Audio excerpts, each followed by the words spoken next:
Assalamualaikum warahmatullahi wabarakatuh. Kami dari kelompok 5 yang beranggotakan saya, Audi Agil Sofyan dengan NIM belakang 174, Ilham Henriawan dengan NIM belakang 175, Bayu Rahadian dengan NIM belakang 190, dan Raditya Maeswara dengan NIM belakang 223, yang pada kesempatan kali ini akan memberikan materi tentang pegadaian syariah. Pengertian gadai menurut Kitab Undang-Undang Hukum Perdata Pasal 1150 disebutkan bahwa gadai adalah suatu hak yang diperoleh seorang yang berpiutang atas suatu barang bergerak yang diserahkan kepadanya oleh seorang berpiutang atau oleh seorang lain atas namanya, dan yang memberikan kekuasaan kepada orang berpiutang itu untuk mengambil pelunasan dari barang tersebut secara didahulukan daripada orang yang berpiutang lainnya, dengan pengecualian biaya untuk melelang barang tersebut dan biaya yang telah dikeluarkan untuk menyelamatkannya setelah barang itu digadaikan. Biaya-biaya mana harus didahulukan. Nah, dari pengertian tersebut dapat kita rangkum, ran atau gadai adalah penguasaan barang milik peminjam oleh pemberi pinjaman sebagai jaminan. Nah, ran tasjili adalah jaminan dalam bentuk barang atas utang, tetapi barang jaminan tersebut atau marhun tetap berada dalam penguasaan atau pemanfaatan rahin dan bukti kepemilikannya diserahkan kepada murtahin. Sejarah gadai di masa Rasulullah disebutkan dari Aisyah radhiyallahu anhu bahwa Nabi Shallallahu alaihi wasallam membeli makanan dari seorang Yahudi dengan pembayaran tempo, dan beliau menggadaikan baju perangnya. Dalam Asy-Syahihain telah diriwayatkan dari Anas bin Malik bahwa ketika Rasulullah wafat, baju besi beliau masih tergadai di tangan seorang Yahudi untuk pinjaman 30 wasak gandum atau setara dengan 5.400 kg gandum. Rasulullah meminjam gandum untuk makan keluarganya. Nah, dari penjelasan di atas dapat disimpulkan bahwa pada masa Rasulullah, orang-orang sudah mengenal apa itu sistem gadai. Nah, pastinya di Indonesia sendiri pun pegadaian juga mengalami masanya sendiri atau mengalami perubahan dari tahun ke tahun. Hal itu dibuktikan dengan pada tahun 1746, VOC mendirikan Bank Van Liening sebagai lembaga keuangan yang memberikan kredit dengan sistem gadai. Lanjut, pada tahun 1811, pemerintah Inggris mengambil alih dan membubarkan Bank Van Liening. Kemudian, kepada masyarakat diberi keleluasaan mendirikan usaha pegadaian. Pada tahun 1901, Pegadaian Negara pertama di Sukabumi didirikan pada tanggal 1 April 1901. Nah, pada tahun 1928, perubahan badan hukum menjadi jawatan. Lanjut, pada tahun 1961, badan hukum jawatan ini berubah menjadi PN. Nah, pada tahun 1969, PN berubah badan hukum menjadi Perjan. Pada tahun 1990, perubahan badan hukum dari Perjan ke Perum. Nah, pada puncaknya, tahun 2003 berdiri unit layanan gadai pegadaian yang berprinsip syariah. Nah, pada tahun 2012, perubahan badan hukum dari Perum ke Persero pada tanggal 1 April 2012. Sejarah gadai di dunia. Yang pertama ada China. Toko gadai sudah ada sejak 2000 hingga 3000 tahun yang lalu. Usaha ini sangat diawasi dengan ketat sehingga sangat mustahil melakukan tipuan atau pembohongan. Secara khusus, pelanggan diberi waktu 3 tahun untuk menebus properti mereka, dan mereka tidak dapat dikenakan tarif yang lebih tinggi dari 3% per tahun. Kemudian ada Yunani dan Romawi. Yunani dan Romawi dianggap sebagai pencetus sistem gadai modern. Di Romawi, mereka memiliki aturan atau sistem gadai tersendiri, atau Romance Law, seperti pegawai di toko pegadaian harus memakai seragam, furnitur khusus, dilarang melakukan perjanjian, dan sebagainya. Kaisar Augustus mengkonversi harta-harta rampasan perang atau harta dari penjahat menjadi harta negara dengan sistem gadai Romance Law. Harta negara ini kemudian boleh dipinjamkan kepada rakyat tanpa bunga. Di Eropa pada abad pertengahan, di Italia, sistem perjanjian mulai diterapkan dan sudah umum di seantero Eropa. Hal ini dikarenakan tuntutan uskup-uskup Italia untuk meminjamkan uang kepada orang miskin. Pada suatu keadaan, keuntungan bisa diperoleh dari nilai perjanjian yang ada. Hikmah disyaratkannya gadai. Gadai memberi perlindungan baik terhadap orang yang diberi pinjaman dengan ada larangan menarik manfaat atas dasar pinjaman tersebut, juga perlindungan terhadap pemberi pinjaman dengan adanya perintah pembukuan dan penahanan jaminan. Gadai tidak sekedar jaminan hutang seorang akan dikembalikan dengan adanya barang berharga yang ditahan penerima gadai, tetapi ada nilai sosial yang sangat luhur, yaitu menolong orang yang sedang membutuhkan dana kontan atau dana tunai. Gadai sebagai salah satu transaksi dalam memudahkan orang yang membutuhkan dana. Selain tidak mengorbankan harga diri, ia juga menjadi salah satu upaya untuk menjaga kepercayaan orang lain. Hikmah lain disyaratkannya suatu gadai, yaitu yang pertama silaturahmi akan terjaga. Hal ini dimaksudkan karena berhutang sebaiknya dengan jaminan, karena banyak terjadi putus silaturahmi hanya karena masalah hutang piutang. Yang kedua dipercaya orang lain, seperti gelar Nabi Muhammad Al-Amin, yaitu jadilah orang yang dapat dipercaya. Kemudian yang ketiga, harga diri terjaga. Mengapa demikian?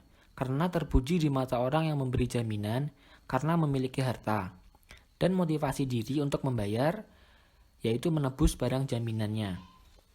Yang keempat, kita akan terhindar dari azab, seperti ruh masih tergantung. Dari Abu Hurairah radhiyallahu anhu, dari Nabi Shallallahu alaihi wasallam, beliau bersabda, jiwa seorang mukmin itu terkatung-katung dengan sebab utangnya, sampai hutang dilunasi, dan mati syahid atau tertunda masuk surga. Dari Abdullah bin Amr bin Al-Ash radhiyallahu anhu, bahwa Rasulullah Shallallahu alaihi wasallam bersabda, orang yang mati syahid diampuni seluruh dosanya kecuali utang. Kemudian gadai ini transaksi pilihan Allah. Sudah dijelaskan di dalam surat Al-Baqarah ayat 283, kemudian dicontohkan oleh Nabi, dan sudah dijelaskan oleh ulama atau fatwa MUI.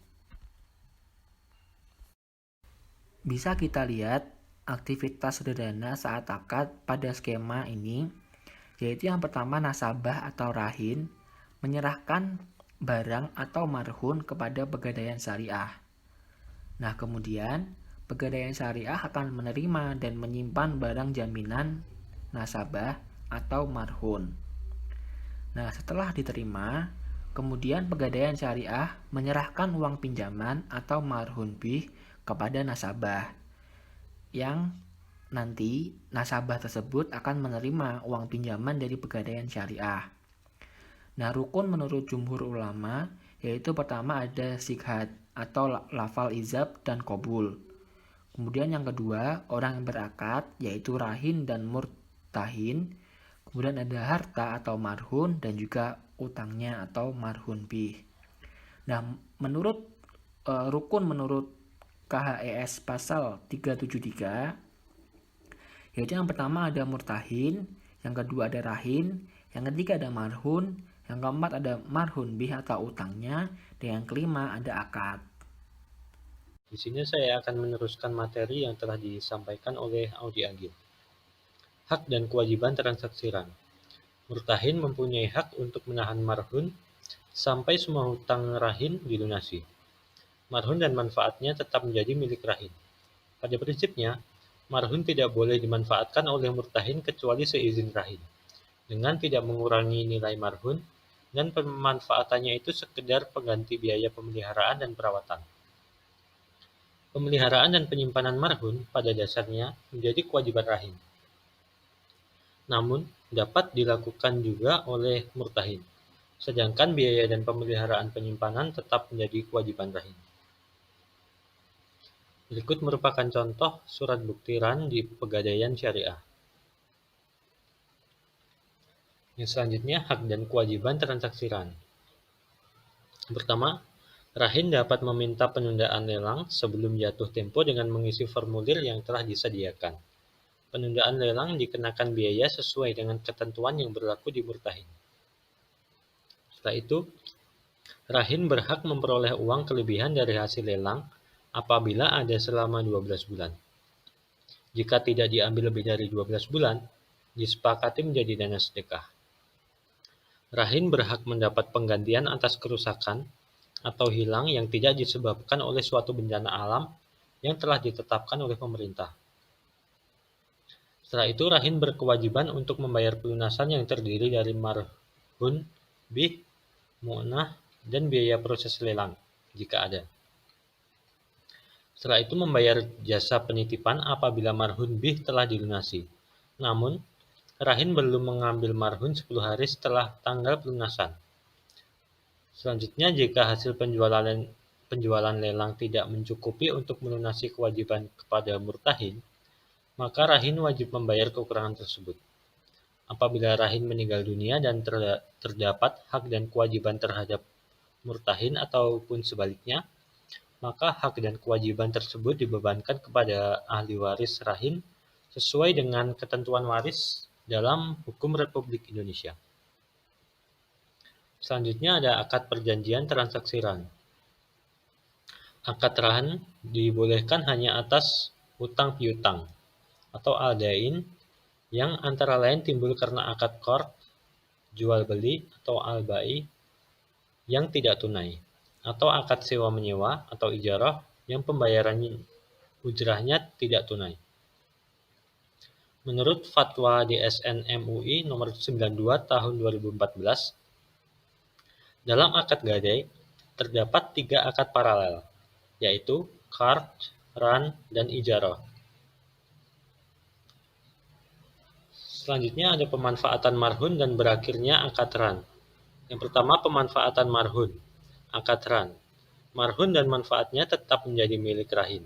Pada prinsipnya, marhun tidak boleh dimanfaatkan oleh murtahin kecuali seizin Rahin, dengan tidak mengurangi nilai marhun, dan pemanfaatannya itu sekedar pengganti biaya pemeliharaan dan perawatannya. Akad RAN tasjili. Pemanfaatan barang marhun oleh Rahin harus dalam batas kewajaran sesuai kesepakatan. Yang kedua, berakhirnya akad RAN. Akad RAN berakhir jika yang pertama Rahin membayar kewajibannya kepada murtahin, yang kedua murtahin menyerahkan marhun kepada Rahin, yang ketiga marhun dilelang atau dijual, dan yang terakhir sesuai keputusan pengadilan. Setelah itu ada eksekusi marhun menurut Fatwa DSN MUI nomor 25 tahun 2002 tentang RAN. Penjualan marhun. Yang pertama, apabila jatuh tempo, murtahin harus memperingatkan Rahin untuk segera melunasi utangnya. Yang kedua, apabila Rahin tetap tidak dapat melunasi utangnya, maka marhun dijual paksa atau dieksekusi melalui lelang sesuai syariah.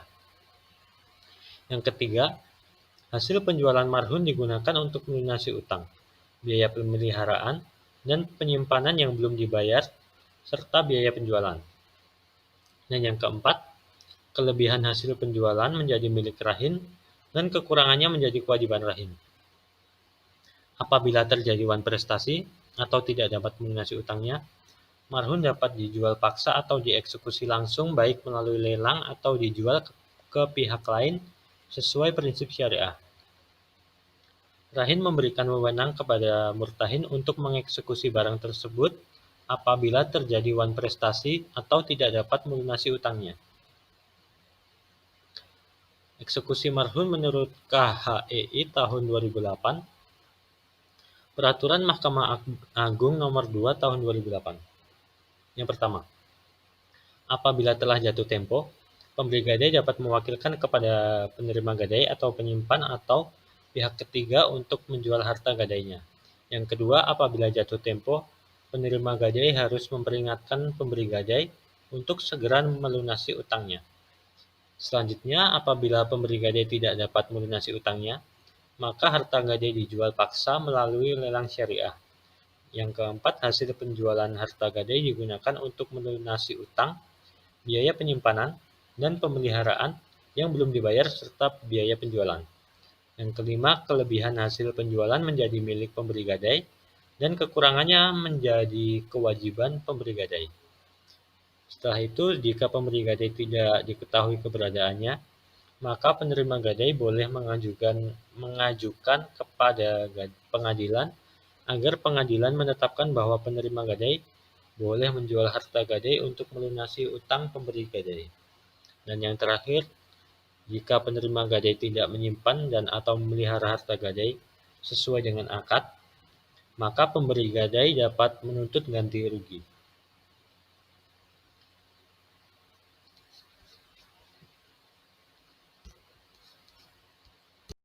Selanjutnya ada perbedaan akad ran dengan gadai konvensional. Perbedaan pertama itu adalah landasan hukumnya. Kalau gadai syariah itu landasan hukumnya berasal dari Al-Quran, hadis, ijtihad ulama, POJK, KHEI. Sedangkan gadai konvensional itu landasan hukumnya dari KUH Perdata. Aspek selanjutnya itu adalah motif transaksinya. Kalau gadai syariah itu tujuannya untuk tolong-menolong, sedangkan gadai konvensional itu tujuannya untuk bisnis.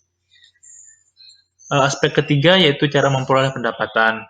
Gadai syariah itu memperoleh pendapatannya itu dari biaya pemeliharaan barang jaminan. Sedangkan gadai konvensional itu memperoleh pendapatan dari dihitung dari uang pinjamannya. Dan aspek yang keempat yaitu adalah bentuk jaminan. Kalau gadai syariah itu jaminannya itu bisa berupa barang tetap dan barang bergerak, sedangkan gadai konvensional hanya barang bergerak saja. Kemudian ada potensi sengketa. Yang pertama itu ada barang jaminan diperoleh dari hasil kejahatan. Yang kedua, barang jaminan palsu. Yang ketiga, sengketa terkait status kepemilikan barang jaminan. Yang keempat, sengketa antara lembaga dengan nasabah. Yang kelima, hilangnya barang jaminan. Dan yang keenam, ada eksekusi barang jaminan. Selanjutnya ada maksud dan tujuan. Yang pertama ada anggaran dasar. Maksud dan tujuan perusahaan adalah melakukan usaha di bidang gadai dan fidusia, baik secara konvensional maupun syariah, dan jasa keuangan lainnya, serta optimalisasi pemanfaatan sumber daya perusahaan. Pasal 3 ayat 2 yaitu berisikan tentang kegiatan usaha utama. A. Penyaluran uang pinjaman berdasarkan hukum gadai termasuk gadai efek. B. Penyaluran uang pinjaman berdasarkan jaminan fidusia. C. Pelayanan jasa titipan, pelayanan jasa taksiran, sertifikat, dan perdagangan logam mulia serta batu adi. Selanjutnya ada pasal 3 ayat 3 yaitu kegiatan usaha lainnya. Yang A. Jasa transfer uang, jasa transaksi pembayaran, dan jasa administrasi pinjaman. Yang B. Optimalisasi pemanfaatan sumber daya perseroan. Ada pula dasar hukum dari Al-Quran dan hadis, yaitu dalam surah Al-Baqarah ayat 283 yang artinya, dan apabila kalian dalam perjalanan sedang kalian tidak memperoleh seorang juru tulis, maka hendaklah ada barang tanggungan yang dipegang. Kemudian dasar hukum yang lainnya yaitu dari hadis Nabi riwayat Al-Syafi'i, Al-Daraqutni, dan Ibnu Majah dari Abu Hurairah yang artinya tidak terlepas kepemilikan barang gadai dari pemilik yang menggadaikannya, ia memperoleh manfaat dan menanggung resikonya. Kemudian ada hadis Nabi riwayat jamaah kecuali Muslim dan Al-Nasa'i yang artinya tanggungan kendaraan yang digadaikan boleh dinaiki dengan menanggung biayanya dan binatang ternak yang digadaikan dapat diperah susunya dengan menanggung biayanya. Orang yang menggunakan kendaraan dan memerah susu tersebut wajib menanggung biaya perawatan dan pemeliharaan. Selanjutnya ada dasar hukum dari Al-Quran dan hadis. Yang pertama pendapat ulama Malikiyah. Murtahin hanya dapat memanfaatkan barang gadai atas izin pemiliknya dengan syarat yang pertama, hutang disebabkan karena jual beli. Yang kedua, pihak murtahin mencaratkan bahwa manfaat marhun adalah untuknya. Yang ketiga, jangka waktu untuk mengambil manfaat yang disyaratkan harus ditentukan. Selanjutnya ada pendapat ulama Syafi'iyah. Yang pertama itu yang mempunyai hak atas manfaat barang gadai marhun adalah rahin, walaupun marhun itu berada di bawah kekuasaan murtahin. Yang kedua, marhun hanya sebagai jaminan atau kepercayaan atas murtahin, sedangkan kepemilikan tetap ada pada rahin. Yang ketiga, pengurangan terhadap nilai atau harga dari barang gadai tidak diperbolehkan kecuali atas izin pemilik barang gadai. Hanya ada menurut Syed Sabik, memanfaatkan barang gadai tidak diperbolehkan meskipun atas seizin rahin. Memanfaatkan barang gadai tak ubahnya seperti kirot atau akad antara dua pihak, salah satu pihak menyerahkan hartanya kepada pihak lain untuk diperdagangkan. Kecuali jika barang yang digadaikan merupakan hewan ternak yang bisa diambil susunya. Pemilik barang memberikan izin untuk memanfaatkan barang tersebut, maka penerima gadai boleh memanfaatkannya. Selanjutnya, pendapat ulama Hanafiyah. Apabila marhun tidak dimanfaatkan oleh murtahin, maka berarti menghilangkan manfaat dari barang tersebut, padahal barang tersebut memerlukan biaya pemeliharaan. Hal tersebut dapat mendatangkan mudarat bagi kedua pihak. Selanjutnya, landasan hukum positif. Peraturan Otoritas Jasa Keuangan Nomor 31/POJK.05/2016 tentang usaha pergadaian. Perusahaan pergadaian dapat menyelenggarakan sebagian kegiatan usaha berdasarkan prinsip syariah dengan wajib terlebih dahulu memperoleh persetujuan dari OJK. Perusahaan pergadaian yang menyelenggarakan kegiatan-kegiatan usaha berdasarkan prinsip syariah wajib yang pertama, mempunyai pembukuan terpisah untuk kegiatan usaha berdasarkan prinsip syariah dari kegiatan usaha konvensional, dan yang kedua, menunjuk pegawai yang bertanggung jawab atas pelaksanaan kegiatan usaha yang dilakukan berdasarkan prinsip syariah.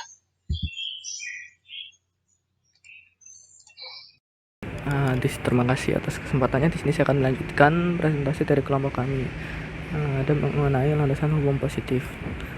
Untuk peraturan Otoritas Jasa Keuangan atau OJK dengan nomor 31/POJK.05/2016 tentang usaha pergadaian.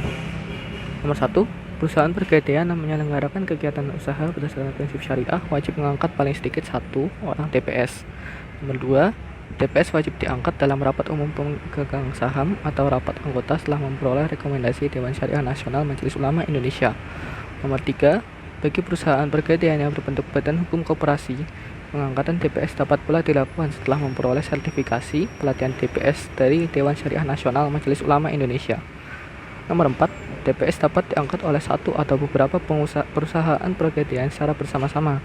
Nomor 5, TPS mempunyai tugas pengawasan dan pemberian nasihat kepada direksi agar kegiatan usahanya sesuai dengan prinsip syariah. Nomor 6, tugas pengawasan dan pemberian nasihat paling sedikit dilakukan terhadap kegiatan operasional perusahaan pergadaian, pedoman operasional dan produk yang dipasarkan, dan pengembangan, pengkajian, dan rekomendasi kegiatan usaha perusahaan pergadaian yang antara lain mencakup produk, operasional, dan pemasaran. Selanjutnya adalah peran dan fungsi pergadaian, yaitu sebagai solusi bisnis terpadu, terutama berbasis gadai yang selalu menjadi market leader, dan mikro berbasis fidusia selalu menjadi yang terbaik untuk masyarakat menengah ke bawah. Fungsinya ada 1, memberikan pembiayaan yang tercepat, termudah, aman, dan selalu memberikan pembinaan terhadap usaha golongan menengah ke bawah untuk mendorong pertumbuhan ekonomi. Memastikan pemerataan pelayanan dan infrastruktur yang memberikan kemudahan dan kenyamanan di seluruh pergadaian dalam mempersiapkan diri menjadi pemain regional dan tetap menjadi pilihan utama masyarakat. Yang ketiga, membantu pemerintah dalam meningkatkan kesejahteraan masyarakat golongan menengah ke bawah dan melaksanakan usaha lain dalam rangka optimalisasi sumber daya perusahaan. Selanjutnya adalah istilah petugas dan rohin di pergadaian syariah. Yang pertama ada rohin tasjili, yaitu jaminan dalam bentuk barang atas utang, tetapi barang jaminan tetap dalam penguasaan atau pemanfaatan rahin dalam bukti kepemilikannya diserahkan kepada murtahin. Yang kedua, mu'nah, jasa pemeliharaan atau penjagaan atas marhun milik rohin yang disimpan oleh murtahin sebagai jaminan peminjaman. Yang ketiga itu rohin, nasabah yang menerima uang pinjaman dari transaksi ron dan menyerahkan barang sebagai jaminan. Yang keempat itu ada murtahin atau adalah PT Pegadaian atau PT Pegadaian Persero yang memberikan pinjaman dan menerima marhun. Yang selanjutnya adalah marhun, yaitu barang jaminan. Marhun bih adalah uang pinjaman dan ada kuasa pemutus taksiran, yang berarti pejabat pegadaian yang bertugas menetapkan nilai taksiran marhun dan menetapkan pinjaman. Selanjutnya adalah penaksir, yaitu karyawan pegadaian yang bertugas untuk menentukan nilai barang jaminan. Selanjutnya ada outlet, yaitu kantor cabang dan atau unit pelayanan cabang pegadaian yang memberikan layanan pegadaian syariah. Selanjutnya ada SPR atau surat bukti ron, formulir akad rohin yang disepakati antara rohin dan murtahin. Selanjutnya ada rohin atau nama layanan pemberian pinjaman dengan akad rohin yang diberikan ke pegadaian kepada rohin. Ada ragam produk pegadaian syariah. Yang pertama ada pembiayaan gadai syariah atau rohin. Jaminan gadai syariah ini bisa berupa barang perhiasan elektronik atau kendaraan bermotor. Caranya, calon nasabah hanya perlu membawa barang jaminan ke outlet pegadaian yang selanjutnya akan diproses dalam waktu singkat. Pinjaman gadai syariah ini bisa didapat dari taksiran nilai barang jaminan yang nilainya mulai dari 50.000 hingga 500 juta. Dengan lama waktu pinjaman sekitar 120 hari. Waktu pinjaman bisa diperpanjang dengan cara membayar mu'nah dan mengangsur sebagian pinjaman. Yang kedua, ada arum haji. Pembiayaan arum haji di pegadaian syariah adalah layanan untuk pendaftaran dan pembiayaan haji dengan jaminan berupa emas minimal 7 juta plus bukti SA, BPID, SPPH, dan buku tabungan haji. Nasabah bisa mendapat pinjaman sebesar 25 juta dalam bentuk tabungan haji. Keunggulan arum haji ini adalah nasabah bisa memperoleh tabungan haji yang langsung dapat digunakan untuk memperoleh nomor kursi haji. Selanjutnya ada multi pembiayaan online, layanan pegadaian syariah untuk pembayaran jenis tagihan seperti listrik, telepon, air minum, untuk pembelian tiket kereta api dan sebagainya secara online. Layanan MPU ini bisa dilakukan di semua outlet pegadaian dengan pembayaran secara real time. Selanjutnya ada konsinyasi emas. Konsinyasi emas adalah layanan titip jual emas batangan di pegadaian sehingga investasi emas nasabah akan lebih aman. Selanjutnya yaitu tabungan emas. Tabungan emas adalah layanan pembelian dan penjualan emas dengan fasilitas titipan yang harganya terjangkau. Dikatakan demikian karena hanya dengan uang senilai 0,01 gram emas nasabah sudah bisa memiliki tabungan emas. Selanjutnya adalah mulia. Pembiayaan mulia ini adalah layanan penjualan emas secara batangan secara tunai atau angsuran. Emas batangan yang tersedia dalam layanan mulia ini mulai dari 5 gram hingga 1 kg. Selain bisa dibeli secara tunai, mulia ini memberikan sistem angsuran dalam bentuk kolektif dengan uang muka mulai dari 10 hingga 10% dari nilai emas batangan. Selanjutnya ada arum BPKB. Diperuntukkan bagi para pengusaha kecil untuk mendapatkan modal usaha dengan jaminan kendaraan. Selanjutnya adalah amanah, merupakan layanan pembiayaan untuk karyawan tetap maupun pengusaha mikro yang ingin memiliki kendaraan baik motor ataupun mobil dengan cara mengangsur.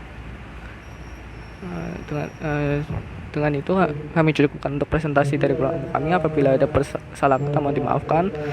Akhirul kalam wabillahi taufiq wal hidayah. Wassalamualaikum warahmatullahi wabarakatuh.